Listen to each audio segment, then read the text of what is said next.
The most striking effect is, as I have seen, very striking effect, that is if you skip your lunch, typical lunch now for students or doctors or nurses, we have our own restaurants, is that you get bread and you get some sugar drinks, and that you can get as much as you want, and you get a lot of potatoes, but you don't get so much protein, because that is the expensive part. And when you take this carbohydrate meal with quick carbohydrates, you get very tired 1-2 hours after the meal. And for instance, in the hospitals, we have between 2 o'clock and 3 o'clock, we have our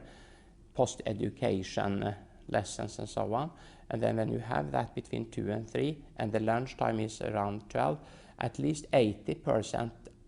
are asleep. So if you go into a room and try to speak to people at between 2 and 3 in the afternoon, you look out, at least you can see 80% of the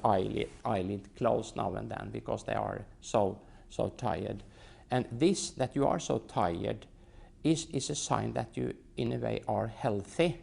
because that means that you have your insulin sensitivity intact. So when you eat all these quick carbohydrates, the blood sugar rise not so much, because the insulin rise instead and keep it within reasonable limits.